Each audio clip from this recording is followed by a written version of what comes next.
chat, you know. Obviously, we encourage people in the intermission to use the lobby for, you know, imbibing, and I think the more drinks you've had, the better we look as well. Yeah. No, obviously, getting into character is something that's very fun. You know, I mean, we're all actors portraying someone else, so we have to really pretend that we are them before we go on stage. So we'll warm up, start talking like that before we go on, about 30 minutes. You know, you don't hear that really often, you see. Every time we say, hey, you know, are you ready, George? And he'll say, I say, no, I'm not ready. Give me another half an hour. But I think for me, the best part of the job is definitely performing. That's where you get the, you know, your feedback from all the hard work that you put in. You know, there's a lot that goes into us. Sure. You know, looking like this before we go on. You know, there's a lot that goes into it. And I suppose the fun is all those years of watching and listening to the Beatles to be able to recreate, you know, a Beatles show and convincing people, like Tyson said, that they're watching the Beatles, you know, for 2 hours. So the best part is definitely playing, but the hard work is the practice and the studying and the mimicking. There's a lot that goes into it. Yeah. Yeah, it takes. Can you hear me? Is this on? it's off. Who's done that one? Have you broken? No, they don't like me Battery's talking. gone. I think, well, I mean, we've all been sort of learning how to do this for many years, and it's good to put it all into practice when you do it eventually. We've known each other for a long time, so we know we can play with each other, you know, really well. And yes, I mean, we get to sort of dress up. It takes us about as long to get ready for the shows as it is to actually do the shows. So we're in character for quite a long time, and we can sort of, you know, get into character quite well. I don't think there's much more to add to that one, is there? No, not really. I hope that's answered your question. Thanks, guys. Okay, now, other questions? I'm going to start with that lady right there, and then I'm going to work my way towards the back. Net 25. Guys, so immediately, hi guys, Hi. I am Hi. Celine Dorado from Net 25. So Celine. I actually find it interesting that there's an actual like tribute act of the Beatles. So how was like the band formed, and were you guys like college friends or something, or actual Beatle fans that we just decided to commemorate the band? Well, we met on a dating app last week. Yeah. Yeah. No, well, actually, we weren't like college mates or anything like that, but we're all huge fans of the Beatles. I mean, I dare say there's many a fan of the Beatles all the way around the world. But we are huge fans of the Beatles, and all being musicians, it just felt very natural to do a tribute to, which, I mean, I speak for myself, but probably for the other guys as well. I mean, correct me if I'm wrong, but I would say that probably out of the four of us, the Beatles is our most favourite group that we all, that's at the top of our list. So to be able to go out and perform that music live on stage to people, it's just a joy. It's just a great. Absolutely. But it's a joy. we all had to audition to get in this band, essentially. So some of us knew each other from back in the day, but essentially the band's been going since 1980. So we all auditioned. I'm the newest member. You're the second newest member. Right? No, you're the second newest member. Anyway, they've all been doing it for the longest. This is my 4th year. You've been going for 11 years, 10 years. Yeah, 10 or 11 years. So yeah, so we've grown very close. Joel. Yeah, I mean, I've forgotten what the question was. I was listening to Tyson's answer intently. But yeah, the band started in 1980, and obviously the original members now manage the group, so they're our managers now. And we've been doing it, like Tyson said, for about 10 years, roughly, this lineup. So they keep a very close eye on what we do, running the band, and making sure that, we're doing the Beatles justice, and we're doing the Bootleg Beatles justice, because they started it. They've got to keep, there's a certain level of, we don't use these on stage, that's for sure. We don't use these mic stands. But Yeah, so it's been on a long time, and we've not been here for what, 2 years, 2.5 years? 3 years. 3 years, so we want to come back and give the best show since 3 years, you know, because this is one of our favourite places, and we want to do the Philippine people justice as well, you know, give them a good night. That's right, isn't it? Yeah. Yeah. Any more questions? Hey, do you want to add anything, Ringo? No. Hope that answers your question, Cindy. Thank you so No. much. Thank you. Celine. Okay, I did promise this gentleman from the back. Hello. It's gonna be his turn.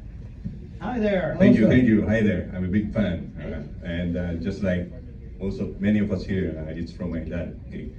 My question is, with so many Beatles hits to choose from, how do you select what to play in this concert?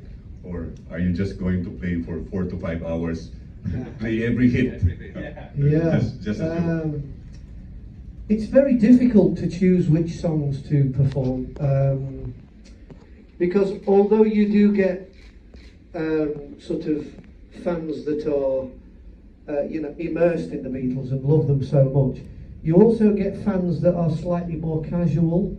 They know a few of the songs, but they don't know, they wouldn't know, for instance, a B-side to a single record or maybe an album track.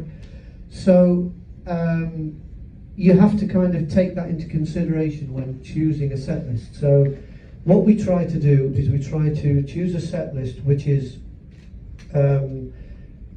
catering for each and every fan as much as possible, if that is even possible. We try to do a staple of big hits that even the more casual fan would recognise and know and be able to sing along to.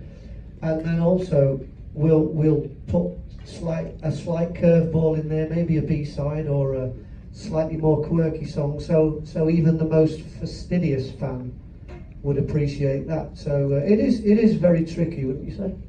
It's very tricky. What song would you like to hear? I mean, What's your favourite song? The one with Sgt. Pepper's Lonely Hearts Club Band. The one. The one with the little help for my friends. The one. Yes. The thing is, you see, Ringo was the vocalist. Yeah. oh, with a little help from my friends. We might sing that one, I'm not sure. The thing is, whenever we play, somebody always comes up to us after the show and says, well, you didn't play Sgt. Pepper, or you didn't play some other song. And it's like, well, it's really difficult to decide what you leave in and what you take out, because you can't take out, there are some songs you just can't take out. You can't take out She Loves You. You can't take out Hey Jude. And then Hard Day's Night, I mean, it's hard to do a show without that one. I mean, there are so many songs that you have to do that there's always going to be some left out. And Exactly. somebody's always going to be disappointed. So Right. 70% of the set are going to be hits, and then we have another 30% that we like to play the B-sides or something like that. And so every year we'll get together and learn new songs or learn different songs, practice different songs that we sprinkle in so that every time you come back to see us, we have a different setup, different new songs, and that way it's a refreshing show every time. Maybe new eras will highlight. Last year we did Let It Be. Next year we're going to be doing Please Please Me, highlighting certain albums so that, we have a bit of variety there so that the returning customers see a new show. Which is kind of why we're dressed in this outfit. This is the rooftop. So that's a giveaway. Yeah. Isn't it? So About we're what going we've to been do a doing. little quiz there. Any more questions? Okay, thank you. You're welcome. You didn't let me down. All right. Very good. Very Hey, good. that was a witty remark. Well, we got a couple more. I'm gonna go to this next gentleman right here. Hello, good afternoon. Edwin Hello. Solian from Business Mirror. I can imagine that you guys were around when the Beatles already broke up. Have any of you had a close encounter with any of the Beatles and watched their concerts when you were kids? I don't know. Sadly, no. We've come close many times. I mean, just recently we were performing at Glastonbury the music festival I mentioned earlier, and Sir Paul McCartney was playing the night before, and we was playing the following day. So we couldn't get there the day before and watch his show and meet him. Instead, we had to arrive the day after, and by which time he'd already left. So there's been so many close encounters, but we've never actually rubbed shoulders with the originals. You know, the old lineup in the past, which was the original lineup that started in 1980. Those guys were lucky enough to meet some of the Beatles. I know they met Paul McCartney. I know they met George Harrison. They also met Sir George Martin, who obviously was the Beatles producer. But the great little quote from George Harrison when he was speaking to Bootleg George, who was the original George in the band. George said to Bootleg George, "Who is the bootleg Brian Epstein? Because he's got all the money." Nice little quote. Thank you very much. You're welcome. Now I'm going to go here on the center aisle. We got another gentleman who's been dying to ask you something. Hi, Christian from One Music. Hello. So, speaking for the respective Beatles that you portray, what do you think makes them special for you? What makes them special for you? Well, that's the magic question, isn't it? You know, nobody seems to know. But those four lads, something about them that made them what they are, but nobody knows what that magic is. What is it special to you? Nobody knows. To me, it's just them. You know, such vast music, such a short space of time. You know, anything they did, everybody copied, and by the time people had copied it, they were moving on to something else. You know, whether it's the music, the fashions, or you know, everything they did. It's nobody knows the answer to that question, even me. I mean, yeah, I played John, so I was really connected with John. What made John special was his personality, his quirky sense of humor. I really connected with that. I always thought, wow, he's just like me, because I kind of was always the class clown, you know, in school and stuff. And so I really resonated with his vibe, and then to find out that, you know, a lot of my favorite songs were his and Paul's, you know, or that he sang on or whatever. Just really, I just resonated with that, you know. So everything about, yeah, you know, how do you deny it? Yeah. Do you want to go, Rick? Yeah, it's just consistently good songs, you know, over and over again. There's not many bad Beatles songs. I can't think of any really bad ones at all. There's a few that maybe not as popular as others, but they're all really, really good. So there's about 200 really, really good songs. I think that's probably the best thing about them, really. The songs are always really, really good. And also they knew each other from a very early age as well, so they could work with each other in a way that a lot of other bands couldn't. The sound of their voices together was one sound.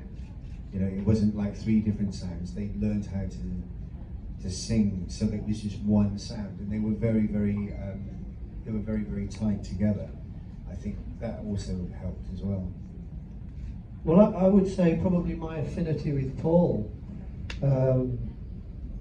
Obviously, I became aware of the Beatles through my father's record collection, as probably most people did who are here today. You know, they stumbled upon the Beatles accidentally, and out of the four of them, having watched footage of him performing and playing, I felt that when I performed on stage, I performed similarly to him. I had similar mic technique, I had similar movements on stage. And as I got more and more into the Beatles, I learned that we were born in the same month. So I just naturally feel quite akin to him. I think Paul is born on the 18th of June, where I'm born on the 1st of June. So we share the same birth sign, and it just feels very natural to imitate him, and I feel very sort of close to him with regards to that. You know, similarities in personality, maybe, I don't know. I hope that's answered your question. All right, any more questions from our dear audience? All right, here we go.